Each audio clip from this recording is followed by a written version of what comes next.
Hey everyone, I want to show you guys the scope mounted on the rifle. Okay, so I'm using the Areo precision mount. Um, this is probably the best one for the money.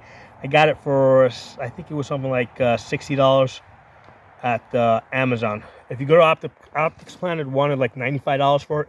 I think they generally overprice things over there because they expect people to buy it when they're running discounts.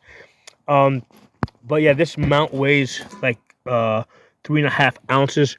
So given that this is a large, it's a long scope that's got a little bit of weight on it, you definitely want to pull back some of the weight with a lighter mount. Okay, now if you're using an 18-inch barrel like I have here, get the hybrid rail, right, so that you don't have Picatinny over here. That'll also shave off some weight.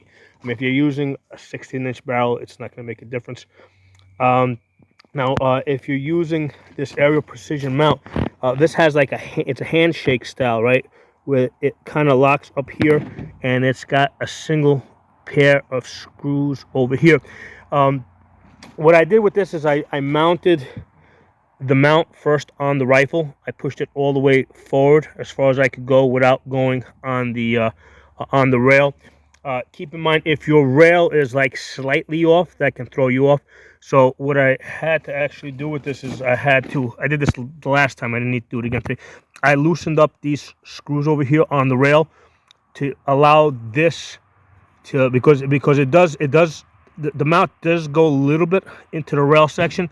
So by loosening this up, it allowed the rail to adjust itself where it needed to, so that the mount would sit center on the upper receiver. Okay, so that's something that you might need to do. So with this, what happens is Areo Precision gives you a really nice tool. I really like these keys. As you tighten up over here, okay, what's going to happen is that's going to rotate. That's going to rotate the scope a little bit as it tightens up on this side.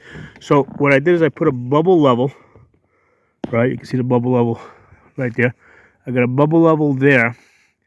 And then what I had to do with the scope is when I put it in there, since I know it's going to rotate it this way, I had to actually find a place where it was actually a little bit offset to the left. And then as I tightened up over here, it fell into place, right? And that's how I got this, put the bubble level on the top there.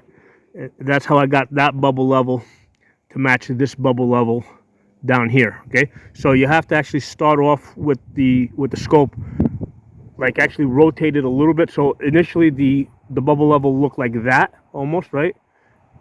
And then as I tightened it up, it kind of fell into place, and then the two bubble levels matched up. So that's something you got to pay attention to, because if you level the rifle and just throw this on there and you say, oh, it's level, and start tightening it down, you're gonna end up with the scope being canted this way as these screws over here tighten up. Okay, so but yeah, this Areo Precision is a really good matchup to this Primary Arms 1-10x24 first focal plane GLX. It's a really good matchup because this is really light, but you just got to be aware of how to get it balanced.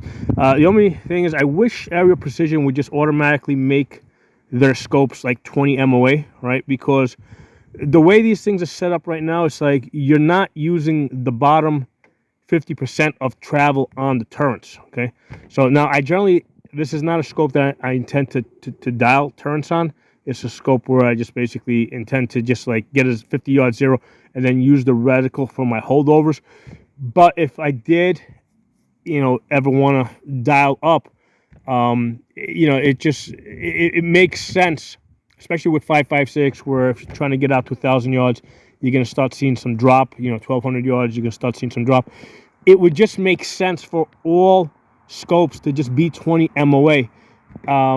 And that will, you'll be able to use the bottom half of the travel on your elevation turret, which is otherwise just not being used. Okay, it's just not being used. So it makes sense to just make scopes that will use the bottom half of the travel on the in the elevation turrets.